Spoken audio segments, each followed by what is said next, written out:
Queria começar com o protocolo também um pouco, né, agradecendo, como eu já agradeci ontem. E eu acho que é importante recuperar a memória, ela é sempre fundamental, né, esses recortes que nós fazemos, para dar uma historicidade para o trabalho, né? Esse trabalho aqui ele tem uma ancoragem temporal, ele é um encontro de temporalidades. E eu acho importante falar um pouco desse encontro, né? Existe um passado, essa ideia de presente que a gente está se enganando que é agora, né? E uma espera de futuro que é a recepção de vocês. E como a gente estava falando hoje, é um prazer falar para bastante gente, né? Ou mais gente, porque todo leitor tem uma angústia da leitura, né? Quer ser lido, quer ser escutado, se o povo odiou, se o povo amou, mas só não fiquem quietos, por favor. Tá? Esse trabalho de pós-doutorado é um segundo pós-doutorado. Eu sou da Letras, né? Eu fiz Letras português e alemão. Meu mestrado em estudos literários, doutorado em estudos literários. Até o mestrado trabalhei com narrativa histórica, então como centro de história na literatura portuguesa, em Alexandre Herculano e Saramago, comparando dois escritores de duas épocas diferentes, né? Duas condições de produção diferentes. No doutorado, continuei trabalhando com Saramago, mas com romances dele somente, e eu trabalhei com a ideia de angústia, propondo que o narrador poderia ser interpretado a partir do que o Lacan propõe sobre a angústia no Seminário 10. Então, eu propunha uma perspectiva teórica, né, de releitura do conceito de narrador, em especial o narrador do romance contemporâneo, a partir dos anos 60, né, é isso que a gente chama mais ou menos de romance contemporâneo na historiografia literária tradicional. E aplicando isso às obras do Saramago em especial, né? Trabalhando a angústia não como elemento temático, mas como elemento organizador da textualidade, né? Da diegese, da narrativa. Quando eu terminei o doutorado, eu conversei com a minha orientadora, que me orientou no PIBIC, mestrado, doutorado, eu queria fazer pós-doutorado com ela, e ela falou que ela ia se aposentar, e mesmo se ela não fosse aposentar, que ela ia me expulsar, porque ela falava que a pós-doutorado era pra gente sair, pra gente circular, conhecer outras pessoas. E ela falava para mim, não seja um professor, um crítico literário que lê literatura, que lê filosofia, por exemplo. Porque eu trabalhei com filosofia, com psicanálise, né? Seja alguém que quer trabalhar com filosofia, vai estudar com quem entende realmente de filosofia, né? Não seja aquela pessoa que lê de tudo um pouco e tudo muito mal, né? Então, para passear, o seu trabalho tem uma característica interdisciplinar ou multidisciplinar. Então, esse trabalho que eu estou propondo aqui hoje é o resultado de uma pesquisa que eu vejo assim, como uma pesquisa que ainda vai demorar uns 2 ou 3 anos para se finalizar, porque o projeto inicial é Clarice Lispector e Carolina Maria de Jesus, uma perspectiva comparativa das duas escritoras, que escreveram na mesma época, mas não tiveram o mesmo reconhecimento imediato, né? Essa ideia de escrita, a Clarice Lispector, como todo mundo sabe, né, porque em geral ela é mais estudada, inclusive no ensino médio, quando os professores conseguem chegar lá na terceira geração modernista, né, que é assim que ela é colocada, ela é muito debatida pela escrita, né? Uma escrita inovadora, uma escrita hermética. Existem vários adjetivos, né, que são usados para se referir à escrita da Clarice Lispector. E a Carolina Maria de Jesus também, em que medida, né, quando se referem a ela como uma escrita inovadora, né, o que significa o inovador da Carolina Maria de Jesus e o que significa o inovador da Clarice Lispector, né? Então, até onde está a pesquisa, eu estou trabalhando com a Clarice ainda. Devo demorar um tempo para entrar, assim, amadurecer, entrar na Carolina Maria de Jesus. Então, esse é um trabalho, um artigo, né, uma palestra que eu preparei para esse encontro, que é mais ou menos, é como se fosse uma articulação do que eu vim fazendo sob a supervisão da Carla. O primeiro pós-doutorado que eu fiz foi na USP, com a professora Lucília Abraão, e eu trabalhei com psicanálise e análise do discurso pechetiano. Então, ela me apresentou mais profundamente ao Pechet. E eu conheci a Carla por conta de um livro que eu organizei ano passado e busquei a ajuda dela com relação principalmente a questões de gênero e a Butler, tá? Então esse trabalho, ele é uma articulação, principalmente, esse de hoje, né, entre esses 3 autores, né, a Butler, o Pechet e a obra da Clarice Lispector, que está servindo para a gente como interlocução de análise, né? É importante que tenha um elemento de análise, um corpus de análise, porque uma coisa é um dispositivo teórico, outra coisa é um dispositivo de análise, né? Então, a intenção do trabalho é realizar uma articulação teórica à medida que ela vai sendo remodelada, construída e desconstruída em função dos corpos, né, com que eu optei por trabalhar, por exemplo. Por que trabalhar com o Pechet, né? Eu estava falando sobre isso ontem no seminário, que foi dado aqui. Em vários momentos da obra da Butler, eu tenho a impressão de que eu estou lendo Pechet, em vários momentos da obra do Pechet, eu tenho a impressão de que eu estou lendo Butler. Então, a Butler ela traz vários postulados, né, para a gente pensar, ou proposições filosóficas, vamos dizer assim, mas a minha aproximação dela com o Peixê é para articular a teoria da Butler com a teoria do Peixê no que diz respeito à análise do texto. Então, como que eu posso pegar as categorias da Butler e levar para a análise textual? Então, criar dispositivos de análise, dispositivos de leitura, né, que o Evandro Nascimento usa para falar do Derrida, por exemplo. Então, como que eu posso, aproximando a Butler das teorias do texto, da teoria da linguagem, no sentido de como que a gente estuda nas letras, na linguística, na análise do discurso principalmente, transformar, digamos assim, entre aspas, esse transformar, tá? O que a Butler propõe na filosofia para uma análise discursiva, uma análise de texto, tá? Então, eu percebo que talvez entre esses dois autores, né, esses dois pensadores, há a possibilidade então da gente pensar em como articular isso em análise a partir dos conceitos do Peixê, que é de ideologia, sujeito discursivo, formação discursiva e assim por diante. Tá? Importante falar que a análise do discurso, muitas vezes se fala de análise do discurso, se remetendo a Bakhtin, a Foucault, né, e a Peixê, mas quem tem uma teoria assim, de análise do discurso é o Peixê. Tá? O Foucault, na verdade, quando a gente se refere ao Foucault como análise do discurso, é o trabalho que outras pessoas eram depois do Foucault, com a obra do Foucault. Né? O Foucault não foi um pensador propriamente preocupado com a análise do discurso. Né? Depois, os trabalhos foram aparecendo depois, essa acomodação foi feita. Né? E com Bakhtin a gente não pode usar o termo análise do discurso, tá? Porque o discurso do Bakhtin é outra coisa, não é o que o Peixê propõe. Tá? Só para localizar vocês, eu vou trabalhar com a Hora da Estrela, né? Eu vou escolher esse romance, essa novela, por mais de um motivo. Primeiro que ela é razoavelmente lida ou conhecida, né? Acho que com Macabé, principalmente. E eu estou usando essa edição, não sei se vocês conhecem, é uma obra-prima, essa edição saiu ano passado, em 20 anos, né? 30 anos de publicação, desculpa, de novo, 40 anos de publicação da Hora da Estrela, que é de 77, né? Então, a Hora da Estrela foi publicada póstumamente, a Clarice Lispector deixou pronto o manuscrito da obra e ela autorizou um contrato que só fosse publicado após a morte dela, que foi em 17 de dezembro de 1977. Tá? Então, essa obra sai depois com 13 títulos e quem escolhe o título é a editora, porque ela não consegue fazer a escolha. Tá? Então, essa edição aqui é um facsímile dos textos que ela deixou escritos à mão. Tá? Além disso, existem textos inéditos em português, como Hélène Cixous, que é quem levou a Clarice Lispector para a França, para ser estudada na França. A Clarice Lispector é muito estudada na França por conta da questão da linguagem, principalmente, e de como que ela vai reconstruir, desconstruir gêneros discursivos, gêneros literários. Então essa edição aqui é um primor, tá? Caso alguém pense em adquirir ou ler A Hora da Estrela, essa edição aqui, fora a questão estética, no sentido visual, assim, mais imediato, que é muito bonita essa capa com esse olhar, né? Que é uma das fotos mais emblemáticas da Clarice. É uma edição muito bem feita no rigor de resgatar a memória dessa obra. O texto da Hora da Estrela, inclusive, dessa edição, ele foi revisto comparando com os originais. A Clarice Lispector, quando escreveu esse livro, ela estava com muitos problemas na escrita. Então, em vários momentos, a escrita é muito ilegível.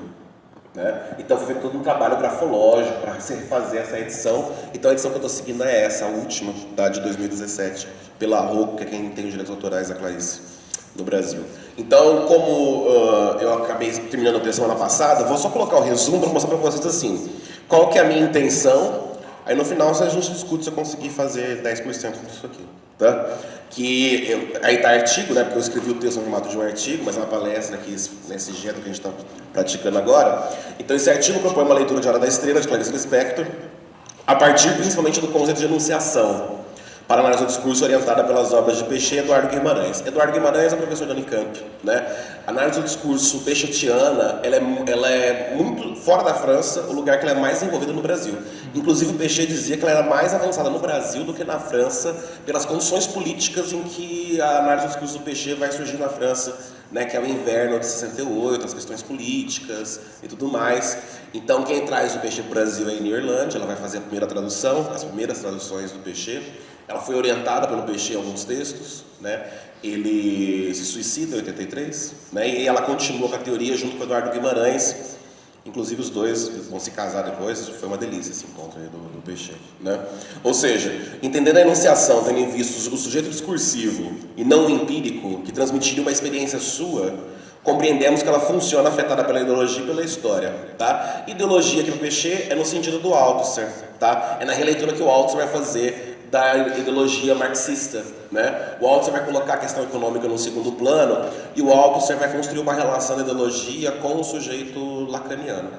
Então, trazendo a questão do inconsciente, tá? Então, o sujeito como interpelado, né? A ideologia interpela o indivíduo em sujeito. Então, quem é percebido como sujeito está desde sempre na ideologia.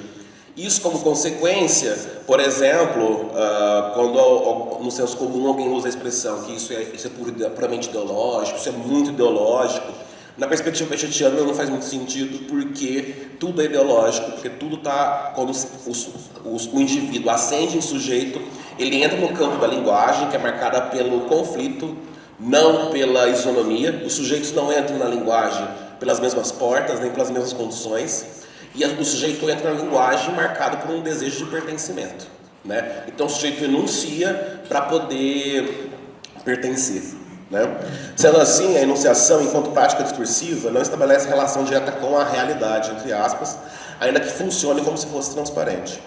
Problematizando então essa ilusão referencial que afeta o sujeito e logo a enunciação, analisamos a mencionada novela de Clarice Lispector para continuarmos pensando o político que faz funcionar a linguagem, portanto simbólica na narrativa, pensando como o corpo, que parece não importar, refletindo com Butler, da personagem central Macabeia, é elaborado pelo enunciador em relação ao espaço urbano e o imaginário social nos procedimentos de significação. Tá? O político aqui, né, só para poder frisar isso, na semântica do acontecimento, no discurso, o político não é a política institucional, né? O político é o fato de que o sujeito só consegue enunciar a partir de uma posição na língua, né? Ou seja, que não existe enunciação neutra, a não ser como um efeito imaginário, né? Se aceita e se criam dispositivos que são imaginariamente aceitos como neutros, mas que isso na verdade não existe de um ponto de vista discursivo. Então, tendo em vista que a língua é marcada pelo conflito e não pela isonomia, né? Que o sujeito entra em conflito com várias posições sujeitos possíveis. Quer dizer, o sujeito, quando enuncia de uma posição, ele enuncia daquela marcada por todas as outras das quais ele não está enunciando. Então, o impensado intervém no pensado. O não dito intervém no dito, né? Então, aquilo que foi deixado na rede paradigmática intervém também na rede sintagmática, naquilo que foi escolhido. Então, o sujeito, ignorando, né, pelo efeito ideológico, que ele não é a origem do seu dizer, e que o que ele diz poderia ser dito de outra maneira, e que essa outra maneira afeta como ele diz, ele marca a sua posição política, né? Por isso que através, por exemplo, desses conceitos de enunciação, é complicado ou se problematiza um pouco o conceito, por exemplo, de lugar de fala, né? Porque se corre o risco, por exemplo, de se essencializar um lugar que na verdade é feito por um agenciamento social, como a gente vai ver aqui, dentro da proposta da análise do discurso, tá? Então eu dividi essa fala aqui em 3 momentos, tá? A enunciação que importa, depois os corpos que importam, para poder chegar a uma conclusão que ela é mais curta, tá? E talvez a gente possa pensar assim, né? Eu estou aqui falando, eu vou ler uma parte, tá? Porque eu tenho um sério problema, que é falar enlouquecidamente como se eu estivesse num sequestro com uma arma nas minhas costas, tá? Então, eu começo a falar e às vezes eu abro muitas portas e nem sempre fecho todas. Então, para tentar diminuir um pouco isso, eu vou ler por uma questão assim, de conseguir chegar onde eu tenho que chegar, né? No tempo que a gente tem aqui. E o meu trabalho ele abre com essa epígrafe do Cazuza, que eu vou depois destecendo ao longo do trabalho, que é uma música dele que se chama Poema, né? Um texto que depois foi musicado, que se chama Poema, que ele diz: de repente a gente vê que perdeu ou está perdendo alguma coisa, morna e ingênua, que vai ficando no caminho, que é escuro e frio, mas também bonito, porque é iluminado pela beleza do que aconteceu há minutos atrás. Genet, né, Gerard Genet, na importante obra Discurso da Narrativa, inova ao apresentar o narrador enquanto operador do texto literário a partir da ideia de ponto de vista, de foco narrativo. Acho que vários de vocês que não trabalharam com narrativa em algum momento da vida estudantil, acadêmica, foram apresentados ao conceito de narrador, né, que o narrador é a questão do ponto de vista. Então é assim que o Genet vai trazer, no auge do movimento estruturalista na França. No entanto, o crítico literário francês ainda aborda a diegese, né, a narrativa, desconsiderando a ideia de sujeito. Esse que é o problema do conceito de narrador. Ele desconsidera a ideia de sujeito. Ele fala do ponto de vista como se fosse possível despregar ponto de vista do sujeito, tá? Do sujeito histórico e ideológico. como se este, centrado em si mesmo, focado na comunicação com o outro e envolvido por um mundo transparentemente percebido, não precisasse sofrer uma revisão teórica. Tal perspectiva é muito bem descrita por Mônica Zopp, né, como metáfora da encenação. Então, a crítica literária tradicional e o uso tradicional que a gente usa do termo narrador trata a narração como se fosse uma encenação. Está acontecendo a cena aqui e alguém de uma perspectiva vai analisar e vai narrar aquilo, ou de dentro da cena ou de fora da cena, né? Estando dentro da cena, ou ele é protagonista, ou ele é coadjuvante, isso interfere no foco. Esse que é o problema, né? A Zopp diz o seguinte, que é a professora Dani Camp. Como encenação, o que leva a considerar uma multiplicidade de figuras enunciativas, máscaras, mostradas pelo enunciado, organizadas em relação à figura do locutor, que funciona pela presença ou ausência como princípio organizador. Então, nessa perspectiva, qual é o problema? O narrador é que organiza a história, né? Neste caso, entende-se o desdobramento da personalidade, como uma multiplicação dos lugares de enunciação disponíveis para o sujeito, o qual fica necessariamente fora do jogo enunciativo e redutivo na sua posição de autor e diretor da peça. Dito de outra maneira, desde que a relação se estabelece entre o sujeito falante e as diferentes figuras enunciativas é de redutível exclusão, né, a descrição do sentido de enunciado só considera as últimas, a multiplicação dos lugares de enunciação não abala estruturalmente o sujeito, o que ainda é representado ou suposto nos casos em que não há uma explicitação teórica a seu respeito, como dono e mestre de um dizer intencionalmente orientado. Então esse é o problema da crítica literária tradicional, né? Esse tradicional entre aspas, porque isso tudo vem de uma relação de poder estabelecida na academia, ao se usar o termo narrador sem problematizar algumas coisas, como se o narrador fosse dono do ponto de vista que ele tem. Pertence a ele o ponto de vista. E portanto ele organiza a narrativa, porque ele é dono, né, desse ponto de vista, ele tem um ponto de vista. Só que o ponto de vista, para análise do discurso, não funciona na referência do ter, mas do ser, porque é uma prática. E como prática não pode ser possuída, mas exercida. Então a gente está deslocando aqui a narração, não para a perspectiva de quem tem a posse do ponto de vista, quem manda na narrativa. Por exemplo, muito comum, quando vai falar de Dom Casmurro, quem manda na história é o Bento Santiago. Só que uma perspectiva da análise do discurso, a questão é muito mais problemática. Porque o ponto de vista do Bento Santiago não pertence a Bento Santiago. Já foi inscrito em outro lugar, né? Bom, da perspectiva teórica com que trabalhamos, a análise do discurso elaborada por Péchet, o sujeito não só é constitutivamente dividido, como isso o afeta enquanto falante que acredita dizer de maneira intencional e orientada. Quer dizer, ele acha que sabe o que ele está falando, mas somente como efeito do funcionamento da ideologia e das práticas históricas da língua. Dessa maneira, meus trabalhos mais recentes com o texto literário vêm optando por trabalhar com o termo enunciador ao invés de narrador. Justamente por marcar em meus gestos de leitura aquilo que entendo como fundamental a esse ponto cego do ponto de vista, né? Que não pode excluir o sujeito discursivo. Além disso, entendendo a interpretação como movimento, cuja prática intervalar é, segundo Emile Orlandi, lugar próprio da ideologia, sendo convocação ao sujeito, né? Quer dizer, não existe ao sujeito a possibilidade de não ser interpelado, né? Ele sofre injunções para que atue como intérprete. Ele é convocado a interpretar o sujeito, né? Não depende dele a escolha de interpretar. Mediante a relação entre língua e história.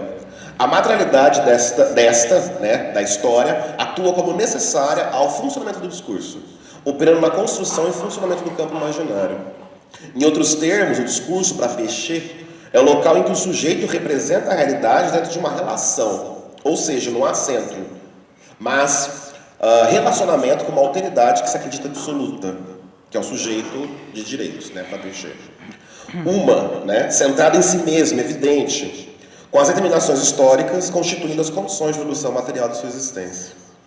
Esta, então, por sua vez, não é a instância transcendental ahistórica universal, para além do sujeito. Portanto, o discurso, como objeto teórico, é fundamento da reflexão que entende a relação material entre inconsciente e ideologia pela linguagem, suporte simbólico dos mecanismos imaginários. Cria-se, assim, a ilusão referencial entre sujeito e realidade, isso é muito importante, inclusive de sua identidade, o real da língua e da história. Logo, é o irrepresentável que resiste, atua e deixa rastros do simbólico, por meio da falha que fala e do equívoco. Contradições essenciais para que o indivíduo emerja como sujeito da linguagem e possa falar. Quer dizer, não tem outra maneira do sujeito ascender a linguagem que não seja pela contradição, né? A contradição básica de que ele acredita ser a origem do seu dizer, né? Como efeito fundamental da ideologia. Confúcios e Péchet propõem que o sujeito fala, enuncia, não como ator empírico, mas como materialização da ideologia e do discurso na língua. E aí é um trecho do Análise Automática do Discurso, né, um livro de 69. O que falta atualmente é uma teoria do funcionamento material da língua e sua relação consigo própria. Quer dizer, em geral, quando muitos autores se referem à língua, é em relação a um sujeito psicológico, ou em relação à determinação social. Então ele fala que falta um funcionamento material da língua em si mesma, em relação consigo. Né? Isto é, uma sistematização, mas que não ignora a história, não significa isso, porque a língua é determinada por ela tem uma historicidade, o que não é a mesma coisa que ter uma história. Né? Porque a historicidade é uma prática que afeta e causa sentidos. Né? Isto é, uma sistematização que não se opõe ao não sistemático, língua e fala, né, do Saussure, mas que se articula em processos. Isso é muito importante. Né? O foco não é conceituar o que é língua, o que é discurso, mas perceber o processo, o funcionamento. Né? Até porque um parênteses, ideologia e discurso, eles não podem ser estudados em si. A gente não pode abrir aqui e dissecar, né? Somente pela linguagem, pela língua. É por eles que a gente tem acesso. Se convencionarmos chamar semântica formal a teoria deste funcionamento material da língua, pode-se dizer que o que falta na análise linguística é precisamente a semântica formal, que não coincide de modo nenhum com a semântica discursiva. A expressão semântica formal, que definiremos adiante como o último nível de análise linguística, atingiria nesse sentido o lugar específico da língua, que corresponde à construção de efeito sujeito. Se definirmos a enunciação como a relação sempre necessariamente presente do sujeito enunciador com o seu enunciado, então aparece claramente no próprio nível da língua uma nova forma de ilusão, segundo a qual o sujeito se encontra na fonte do sentido ou se identifica a fonte do sentido. Os processos de enunciação consistem em uma série de determinações sucessivas, pelas quais o enunciado se constitui pouco a pouco e que tem por característica colocar o dito e, em consequência, rejeitar o não dito.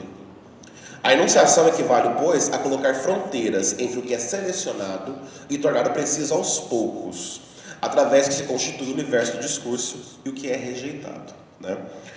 Assim, dito e não dito operam relacionalmente de forma a atuar sobre a significação enquanto funcionamento.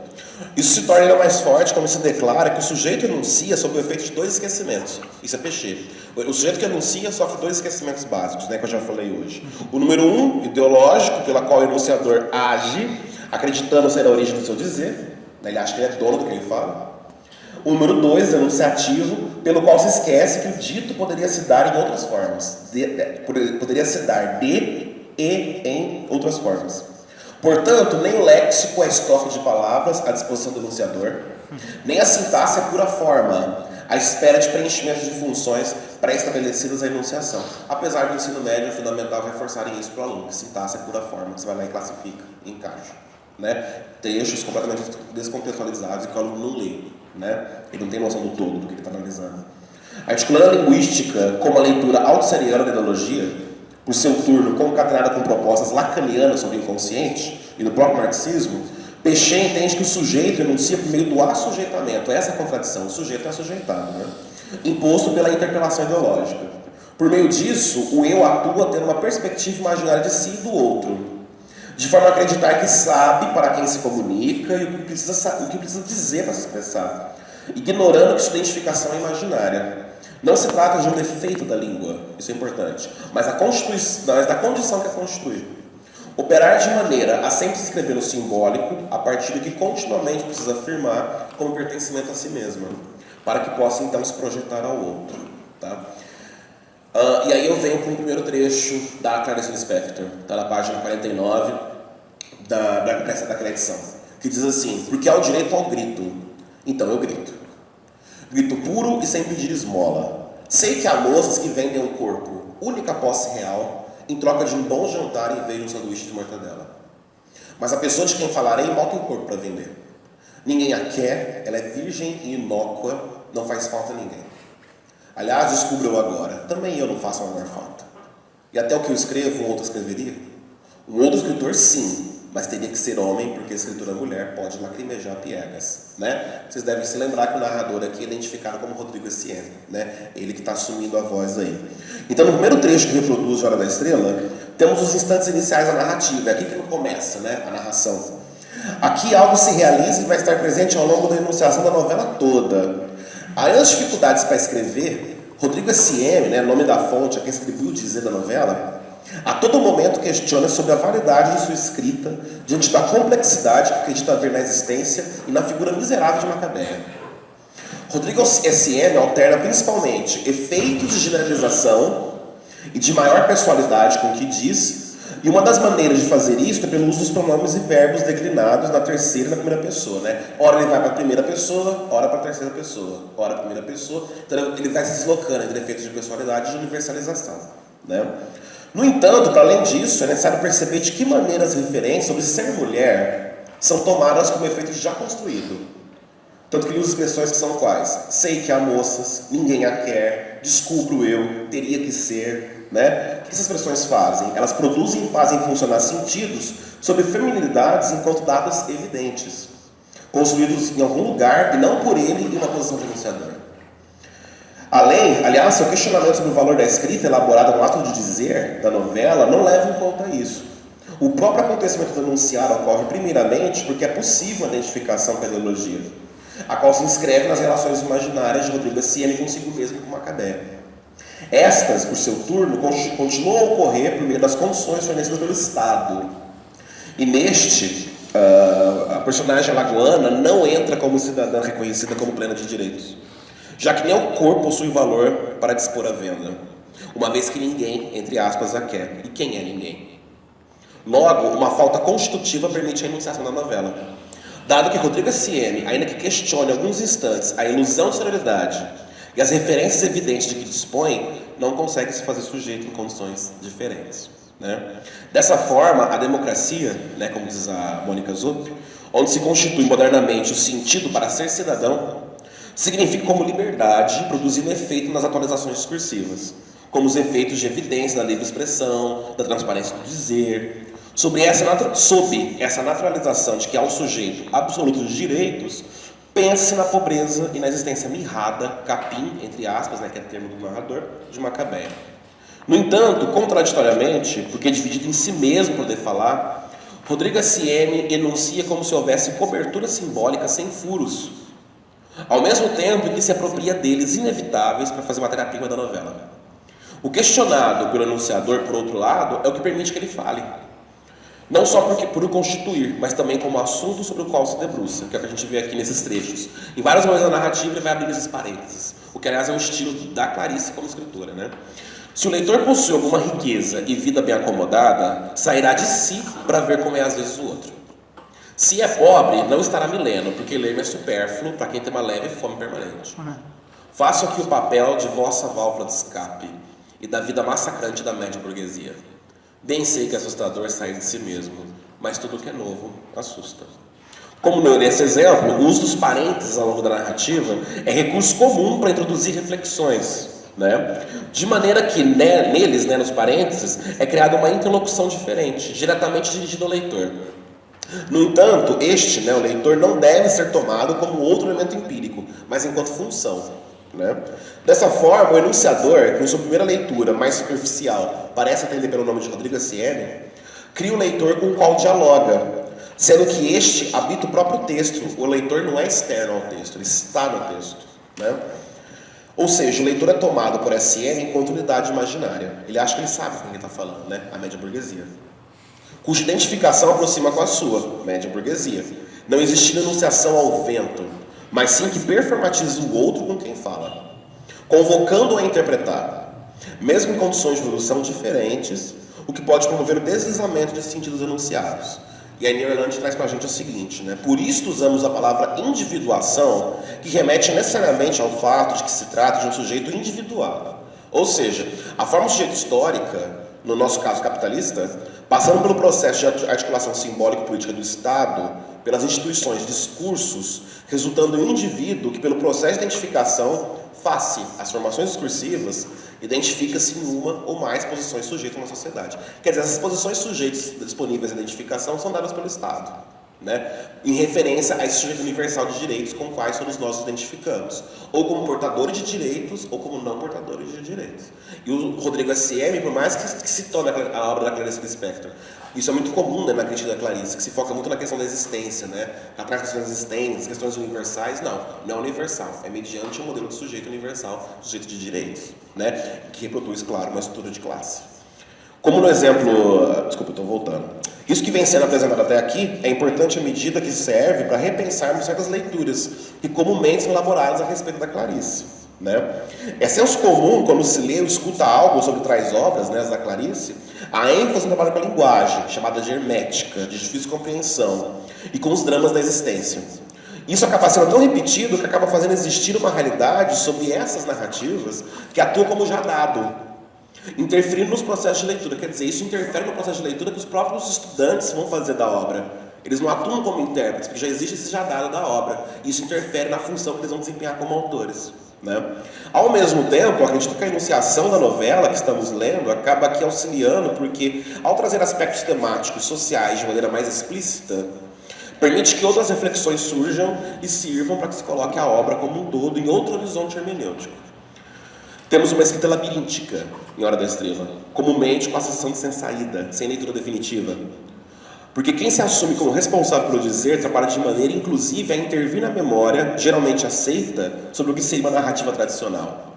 Né? Quem vai para a obra esperando uma narrativa tradicional vai se assustar. Né? No entanto, a própria tradição é efeito discursivo, que só existe dentro de um processo de individuação do sujeito, frente à ideologia e às posições sujeitos chanceladas pelo Estado, inclusive os de abjeto. Dessa perspectiva, os enunciados parecem emanar de SM, ao mesmo tempo que parecem fazer se identificar como indesejável, já que é escritor de certa literatura, nem sempre de fácil consumo, projetam isso sobre Macabeia, outra indesejável. Então, se existe uma possibilidade dos dois se identificarem, é pelo lado do indesejável, porque ele é escritor, ela é miserável, né? Mas, por outro lado, trata-se de um jogo de projeções e deslocamentos mediante a contradição constitutiva da enunciação. Uma vez que o enunciador da novela se desdobra em pronomes diferentes e personagens diferentes, porque não é possível a unidade para falar de si. De forma que a mulher capim miserável também é o escritor da média burguesia, dado que a posição sujeito permite falar é que faz ambos existirem.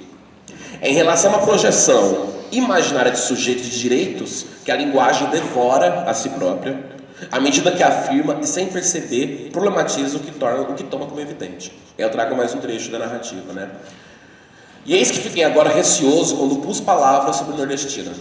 E a pergunta é, como escrevo? Antecedentes meus de escrever? Sou homem que tem mais dinheiro do que os que passam fome, o que faz de mim, de algum modo, desonesto. E só minto na hora exata da mentira. Mas quando escrevo, não minto, quer mais. Sim, não tenho classe social, marginalizado que sou. A classe alta me tem como um monstro esquisito. A média com desconfiança de que possa desequilibrá-lo. A baixa nunca vem a mim. Não é fácil escrever. É duro como quebrar rochas, mas voam faíscas e lascas como aços espelhados. Então trata-se de uma escrita faísca e lasca, que parece em sua superfície rocha inteira, sendo não só o escrever difícil, mas o processo de interpretação também, já que não se produz para descobrir a essência do enunciador, mas é procedimento duro como quebrar rocha, na qual o evidente atua para ser fragmentado, posto em circulação, movimento pendular. Por isso a escrita enunciada não é mentira como paráfrase de invenção, mas como representação posicionada em dada formação discursiva, sendo impossível escapar a isso, tornar-se e ver-se externo à língua e à ideologia, a não ser como efeito imaginário.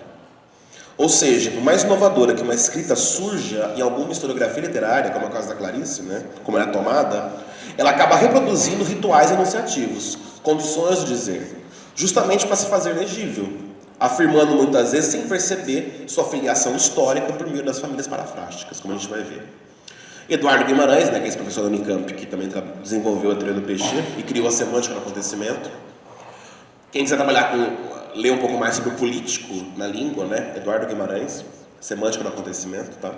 Eduardo Guimarães, aprofundando as possibilidades de leitura sobre a enunciação e dialogando com o peixe, também entende o ego, né, o eu, como da ordem do discurso e que comparece ao sujeito como função real e essencial, acrescentando ao estudo da enunciação o político. A partir disso, compreende-se que a relação do falante com a língua não é unívoca, mas funciona através de uma disputa incessante pelo dizer. Isso é fundamental. entendendo o espaço de enunciação como a divisão desigual da língua. Então a língua se divide em espaços de enunciação. Espaço de enunciação político, espaço de enunciação sobre o feminismo, espaço de enunciação sobre o racismo e assim por diante. E é nele, né, nesse espaço de enunciação, que o sujeito se constitui entre formas e direitos de dizer, buscando afirmar pertencimento. Então quando nós adentramos, né, como sujeitos, não como indivíduos, né, porque o indivíduo é daquela concepção biopsíquica, né, caso a gente pudesse fazer essa separação claramente. Mas quando somos reconhecidos como sujeito, né, entramos nos espaços discursivos, por exemplo, no espaço discursivo político, as condições de falar sobre política já estão dadas. Não cabe ao sujeito escolhê-las, né? Ele pode fazer as articulações, mas o direito ao dizer e as maneiras de dizer já estão articuladas dentro da sua historicidade, né? De toda essa memória, né, que nós adentramos de maneira recortada, porque a memória não é homogênea, né? A não ser como aparece aliás, nem nos romances, né? Como a gente pega Dom Casmurro, por exemplo, a memória é cheia de buracos, né? Ele vai e volta, ele refaz, ele repensa coisas, né? Ou seja, tal divisão, e não um íntegro, que leva o falante a se identificar para politicamente poder enunciar. Não há homogeneidade, mas heterogeneidade povoada por desiguais.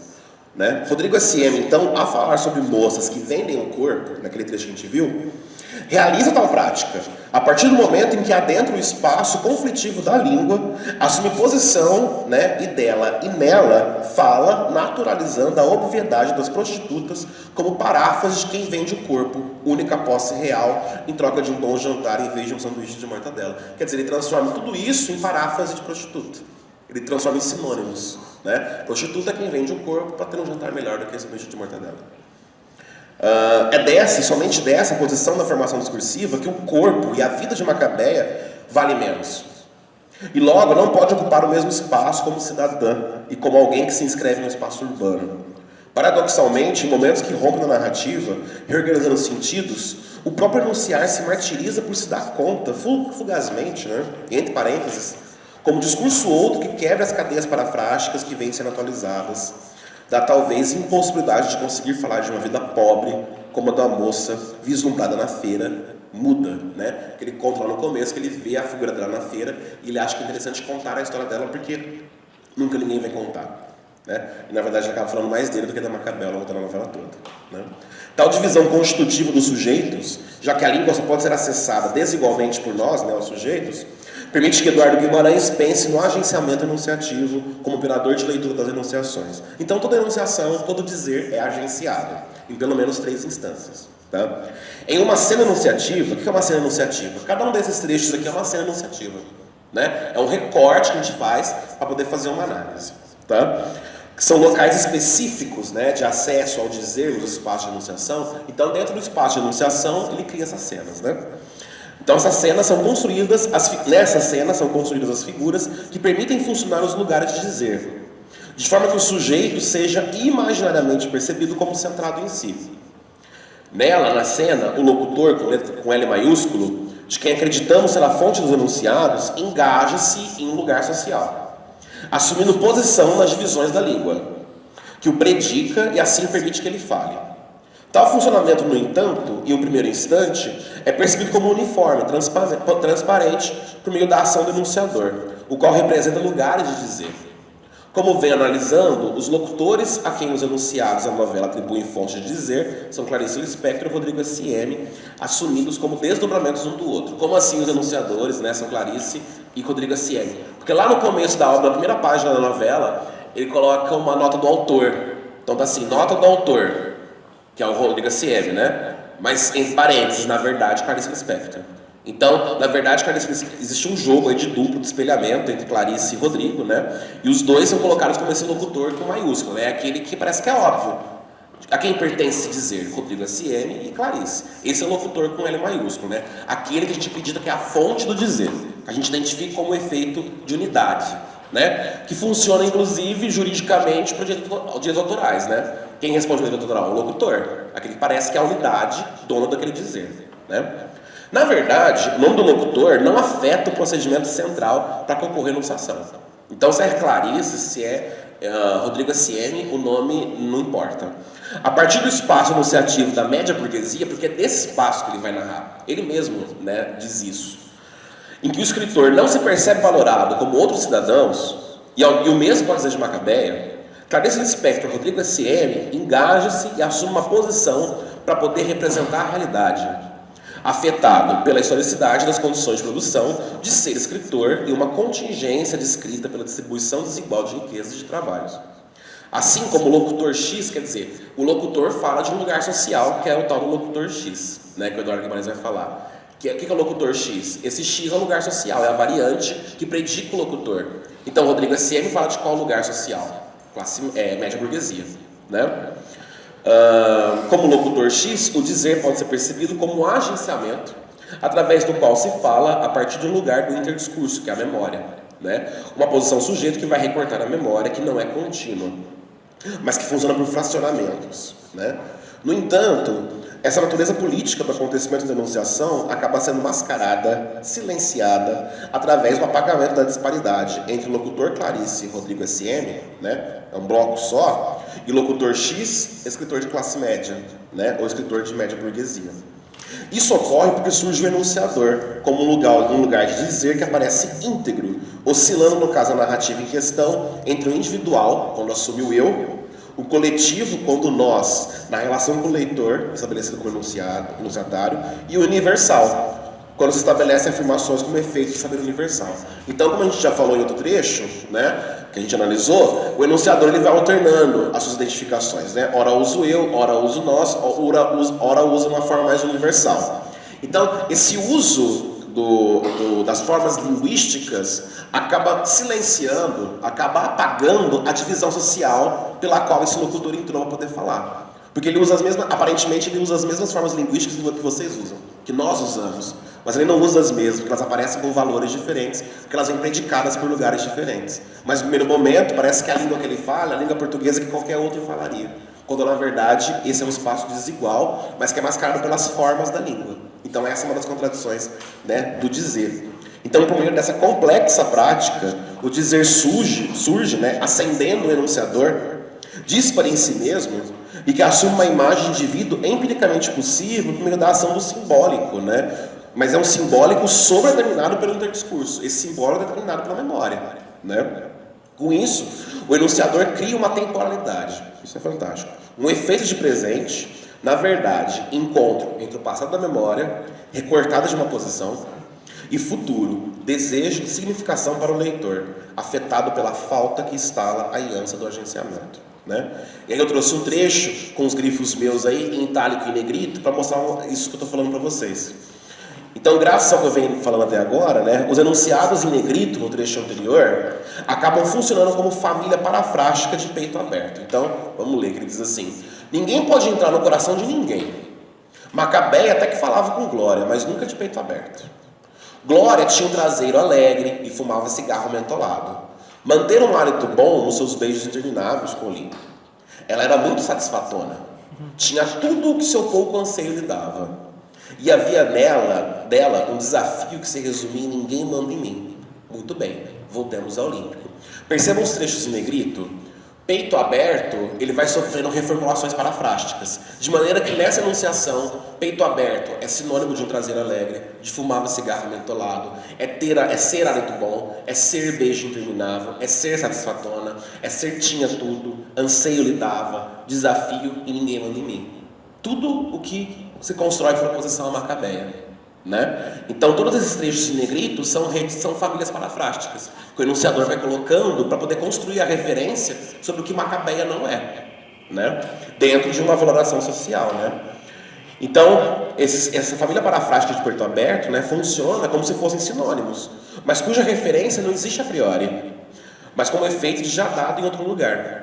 Tais enunciados destacados, na verdade, fazem circular sentidos que refratam as relações dos lugares sociais da instância enunciadora com as personagens faladas por esta. Tal funcionamento, como se pode ver, por meio dos itálicos, é dissimulado por uma alternância de enunciadores, que em seu conjunto acabam atuando para dar autoridade ao narrado. Então percebe que lá em cima tem o primeiro itálico, né? Ninguém pode entrar no coração de ninguém. Isso é um efeito de universalidade que ele constrói, né? E lá embaixo que ele coloca o coletivo, voltemos ao Olímpico. Então ele vai fazendo essa alternância, né? Para que ele faz isso? Para dissimular esse lugar social, né, de onde ele fala. Então, ele traz um efeito de universal e ele convoca você a fazer parte dessa narrativa, né? Voltemos ao Olímpico. Então, para dar autoridade ao que ele está narrando, né? Primeiro enunciador em itálico, que marca o lugar de dizer universal, e estabelecendo um efeito de proximidade com o leitor, né? Por meio do voltemos, lugar de dizer coletivo. Dessa forma, a enunciação que importa, parafraseando a Butler, né, dos corpos que importam, no funcionamento da narrativa é do apagamento da divisão constitutiva do dizer.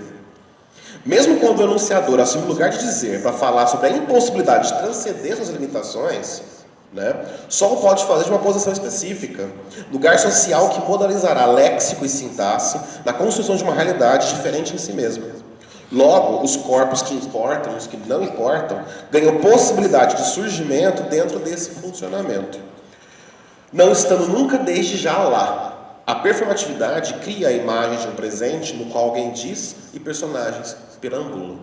E aí a gente vem, a partir disso, para a segunda parte, que é a parte final, né? O corpo e a vida que importa. Então, a enunciação funciona dessa maneira, né? Que possibilidade ou impossibilidade de corpo que vai comparecer aí, né? Então, Butler desenvolve sua leitura de maneira que veja certa possibilidade de interlocução com o que vem analisando até aqui. A filósofa propõe, ao pensar os gêneros, um rompimento com a perspectiva biológica, né, como a gente sabe, quando entende que toda representação, ao entrar no campo da linguagem, não está mais determinada por nenhum tipo de naturalismo, mas é produzida por e em efeitos engendrados pelas repetições de performatividades que são associadas, em determinado espaço, a um sentido ou outro. Assim, feminilidades ou masculinidades, por exemplo, não resultam de uma evidência pura simplesmente, mas de rituais que se repetem cronotopicamente. Né? Cronotopo é um conceito que vem lá do Bakhtin, né? Para falar dessa relação de tempo e espaço que acontecem concomitantemente. Né? Pensando que a enunciação é o acontecimento responsável por textualizar enunciados, né? Fazer surgir os textos, sejam eles de qualquer suporte linguístico, verbal ou não, são os rituais enunciativos, então, que engendram significações sobre as possibilidades de representações de corpos e suas respectivas valorações, né? Sempre relacionais. Dessa maneira, são operações linguísticas como mecanismo de substituição para a elaboração de sinônimos e paráfrases determinados dentro do discurso que criam referências fixadas pelas designações. Logo, isso é importante, designar o corpo é o que ele vem fazendo, né? Designando como capim, vender o corpo, né? Designar um corpo refere-se ao empreendimento que ocorre em regularidades formais na materialidade linguística para os enunciados. Estamos diante, portanto, de rituais enunciativos de uso da língua, cujo funcionamento arbitrário, no sentido de que poderia ser de outras maneiras, né, em outras condições, se repete em determinados usos socialmente produzidos, sobredeterminando os processos de subjetivação para a construção de identidades.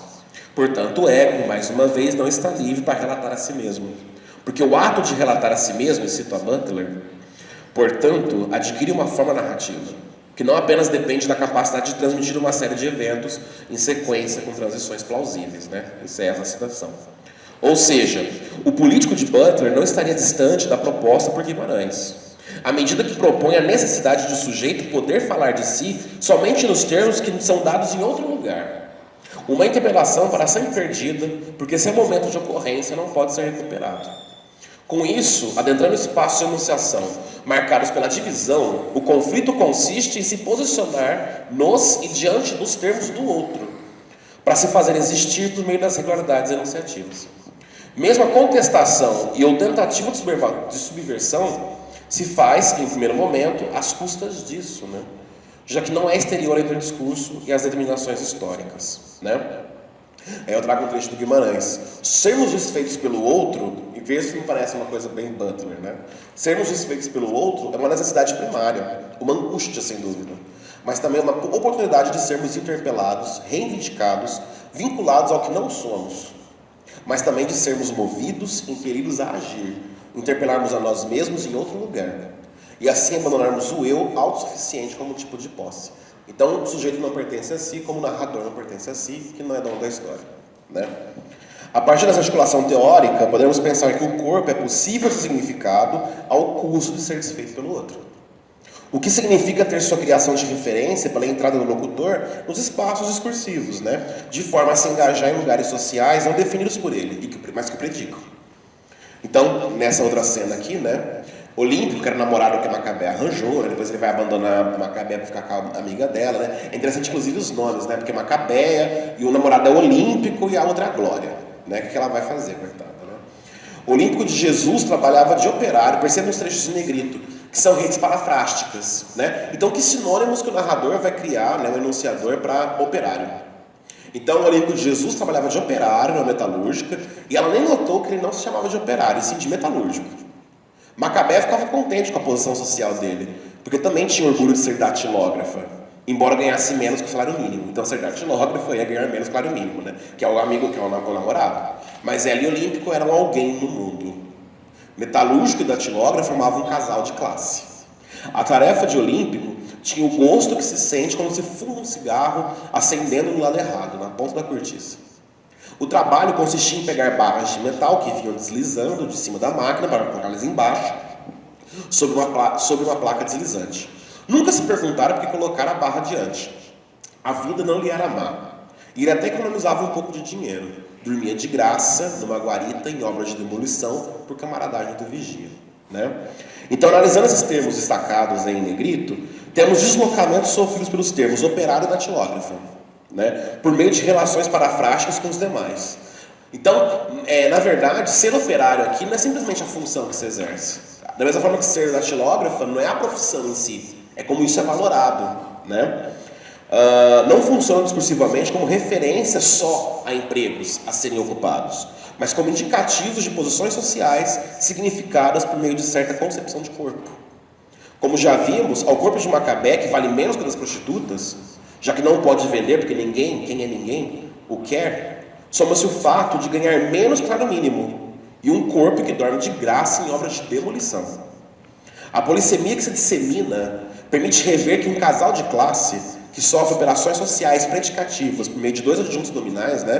Porque casal está determinado por um e de classe, né? Transita menos por um efeito de superioridade e mais pelo pertencimento na divisão desigual do espaço urbano, o qual é dado pela divisão constitutiva da língua, na qual os sujeitos não entram todos pelas mesmas portas. Além disso, não se trata de relatos possíveis, a priori, de fora da história e da ideologia, mas determinados pela ação do locutor Rodrigo Clarice, que, interpelado e subjetivado no espaço enunciativo, como escritor e escritora da média burguesia, oscila entre vozes mais individuais, coletivas e universais, sentindo-se constrangido justamente pela limitação que sua enunciação sofre. Dentro de um tempo também dividido, um presente que não preenche ao mesmo tempo em que é saturado. Com isso, a aparente encenação da existência é de classe. E esse classe, entre aspas, porque tem uma polissemia super interessante aí, né? Refletindo o equívoco de que a história é capaz nas falhas do simbólico. Benedito Nunes, isso é muito importante, né? Benedito Nunes, filósofo, né, muito famoso, ele dedicou boa parte da obra dele à pesquisa à Clarice, né? Então, ele é um dos mais canônicos, inclusive estudiosos da Clarice. Tem um trechinho dele que é esse aqui, de um livro que se chama Drama da Linguagem, que é um livro super interessante, né? O título, que ele diz assim, sobre o Rodrigo S.M. A voz do narrador-personagem é bastante jocosa para anunciar que a história pop da datilógrafa desenrolar-se-á acompanhada pelo rufar de tambor, sob o patrocínio do refrigerante mais popular do mundo, com gosto cheio de esmalte, de unhas e de sabão aristolino. E bastante séria para mediar o confronto da situação humana de Macabé com o ofício e o papel do escritor. As peripécias da narração envolvem o dificultoso e problemático do ato de escrever, questionando quanto ao seu objeto, à sua finalidade e aos seus procedimentos. O que eu coloco aí no Benedito Nunes, né? Então, por esses trechos aí, né, percebemos que eu destaquei ao longo do trabalho todo, percebemos que Nunes ressalta a ideia de confronto na narrativa da Clarice, né, entre a situação paupérrima da protagonista e os dramas da linguagem que são vividos pelo ofício e papel do escritor, né, dificultoso e problemático. No entanto, eu acho necessário acrescentar a isso que tais problemas não podem corresponder, no gesto de leitura que tomo aqui, a uma visão transcendental metafísica de problema e pobreza, mas pela referência construída pelo funcionamento da enunciação. Então, a pobreza é a pobreza construída aqui, né? Essa pobreza não existe fora da narrativa, é construída na narrativa, que se dá por meio de agenciamento de vozes, no qual o sentido assume direções determinadas também por relações entre classes sociais. E mais ainda, isso interfere na interpretação, já que o leitor imaginariamente almejado não é ahistórico. Ou seja, se há questionamento do narrador, é somente dentro de sua enunciação com figuras específicas e desigualmente valoradas pelas materialidades, né? Histórica, ideológica, linguística. Vemos aí, mais uma vez, como discursivo é uma materialidade histórica sempre já dada, né? Onde os sujeitos são interpelados e produzidos como produtores livres de seus dizeres. Historicizando o corpo com a Butler, né? O gênero não deve ser meramente concebido como uma inscrição cultural de significado num sexo previamente dado, tem de designar também o aparato mesmo, produção mediante o qual os próprios sexos são estabelecidos. Expondo tal afirmação, ao pensar que os corpos ganham um efeito imaginário de uniformes, inteiros e normais, por meio de repetições performativamente operadas em espaço de enunciação. Ou seja, ler, logo, fazer existir, isso é interessante, porque a leitura faz existir. Né? Ler um corpo é assumir uma posição política, já que contraditoriamente corresponde a um apagamento, um esquecimento da ordem do apontado por Péchet e Fuchs, das demais possibilidades que significam pela ausência enquanto silenciamento. No que diz respeito ao espaço urbano, as imagens criadas sobre o corpo citadino e cidadão, que são coisas diferentes, né, também correspondem a processos discursivos, o que significa um trabalho da linguagem no campo simbólico no qual se dá a elaboração do sentido. Macabeia, portanto, é produzida enquanto corpo que faz sentido, e cuja experiência é relatada a partir de efeitos que a constituem um contexto sócio-histórico das cidades modernas, nas quais, pela operação da enunciação, se produz sujeito incorporado, em condições de visibilidade que são desiguais e repetidas performativamente por meio dos rituais de uso da língua. Como nos lembra Mônica Zopp, né, desde o século XIX se tornou comum a dicotomia, isso é muito interessante, entre realidade e imaginário, né, como paráfrase de mentira, essência e aparência. É muito interessante porque, inclusive, os professores de literatura, quando vão ensinar algumas escolas literárias, usam isso, né, que o realismo faz o jogo entre essência e aparência, quer fazer a denúncia. Então, essa é uma oposição que fica muito comum na história literária, né, essa oposição. E no discurso sobre a cidade. Tá? No entanto, em meu gesto de diálogo com o da Mônica Zopp, não há corpo urbano que não seja imaginário, à medida que corresponde a um deslizamento de sentidos, que coloca o social em termos espaciais. Isso é fundamental, né? Como vimos no trecho, né, em que se constata a descrição do espaço de demolição, por exemplo. Né? Quer dizer, estar no espaço de demolição não é à toa, é o espaço possível. Ao mesmo tempo em que há um agenciamento da enunciação, há um gerenciamento do espaço urbano, cuja visibilidade não é a priori, né, mas construída a partir de uma posição que desloca, por exemplo, o direito à língua para o direito à cidade e este para o problema social. Né? Então, o direito à cidade dialoga com o direito à língua. Né? Mas o problema social existe para qual imagem de cidade? Pensar isso é retomar a ética em outros termos, nem sempre com conotação positiva, né, como nos lembra Butler. Uma vez que a cidadania e a identificação do sujeito-corpo são definidos em condições específicas que fazem dizer, sempre e constitutivamente, pelo silêncio também. A linguagem, então, funciona como se fosse transparente, de forma que o sujeito-corpo acredita ter direito ao mundo, como do espaço urbano, mas sempre sofrendo interferência de sua relação em dado espaço de enunciação. Né? Assim é organizada a relação entre o real, o irrepresentável que resiste e existe no simbólico, o virtual, o que poderia ser, mas ainda não é, e o imaginário, o que parece ser, nos diferentes processos de simbolização do espaço urbano. E aí eu trago um último trecho, para a gente poder partir para o final, né? Que diz assim: será que eu enriqueceria este relato se usasse alguns termos, difíceis termos técnicos? Mas aí que está, essa história não tem nenhuma técnica, nem estilo, ela é ao Deus dará. Percebam as paráfrases, né? Nenhuma técnica, nem estilo, e Deus dará. Eu que também não mancharia por nada neste mundo com palavras brilhantes e falsas, uma vida parca como datilógrafa, que é outra paráfrase para Deus dará, né? Durante o dia eu faço, como todos, gestos despercebidos por mim mesmo. Pois um dos gestos mais percebidos é essa história de que não tenho culpa, e que sai como sair, né? Ou seja, a Deus dará. A datilógrafa vivia numa espécie de atordoado limbo, entre céu e inferno. Nunca pensara em eu sou eu.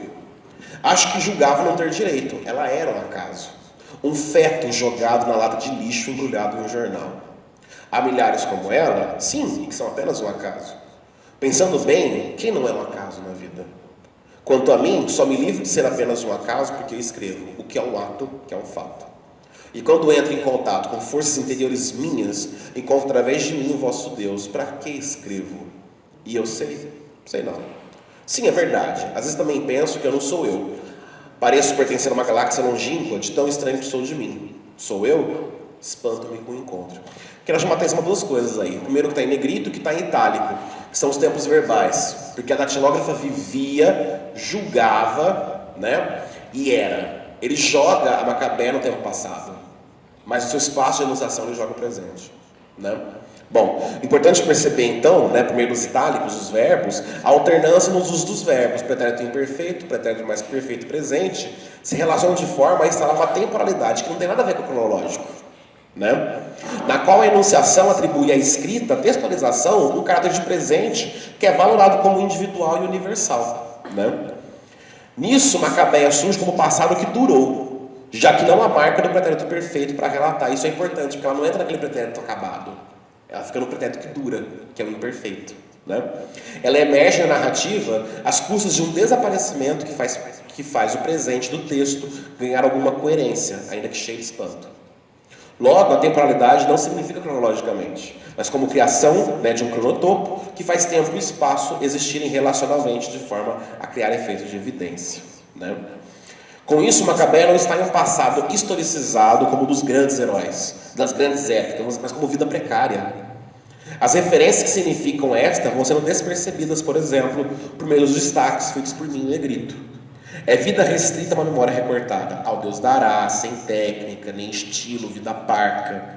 Tudo em uma grande metrópole, em que o espaço não é de pertencimento igual a todos. Não só porque existiriam problemas sociais do sempre, mas porque o acesso à língua não é isonômico, dado que ela mesma é heterogênea em si, bem como um sujeito-corpo possível de haver nela. Portanto, a normatividade que rege e simboliza corpos deve ser repensada em outros termos. Em que cidade existe uma vida ao acaso? Todo o corpo é afetado pela sua condição precária, pois é finito, está exposto à morte, à doença. Mas, para além disso, alguns corpos são mais precários que outros, né, como a Butler nos lembra, dado que este reconhecimento depende do enquadramento e valoração que se faz a respeito da morte.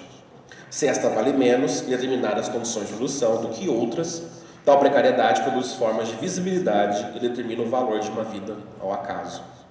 E todos os sujeitos corpos estão expostos a isso, já que emergem sob termos que lhe escapam. Estamos diante, segundo a Butler, de uma ontologia social que, ao partir dessa condição comum de precariedade, refuta apenas operações normativas, que decidem de antemão quem se qualifica e quem não se qualifica de humano. E o objetivo não é tanto reabilitar o humanismo, quanto lutar por uma concepção de obrigação ética, que se fundamenta na precariedade. Ninguém escapa à dimensão precária da vida social. Tratar-se, poderíamos dizer, de nossa não fundação comum. E eu encerro com as impossíveis conclusões, né? Não é possível apreender o corpo presente no espaço urbano em que há a presença de uma ideia de direito e cidadania como objeto empiricamente observável. O sujeito que acredita ser dono do dizer sofre a ação da interpelação, sendo convocado à interpretação que perfumatiza as realidades, obrigando os outros corpos a se situarem nas significações, a se reconhecerem na memória. Trata-se de um funcionamento, na perspectiva butleriana, sustentado por uma violência que não elege regimes de precariedade comuns a todos, já que adentramos desigualmente os espaços de enunciação, né? Logo, adentramos desigualmente aos espaços de precariedade. Estou inventando isso agora, tá? Para deixar isso claro.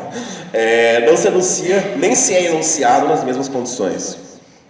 Isso fica marcado na narrativa de Hora da Estrela, conforme ao narrador, imaginariamente unificado pela designação de Rodrigo S.M., que enquanto instância enunciativa é cindido, disperso na unidade, que parece construir um labirinto de linguagem ao redor da culpa de não poder dar vida, a não ser no pretérito e na morte, a personagem pobre que avista em relato.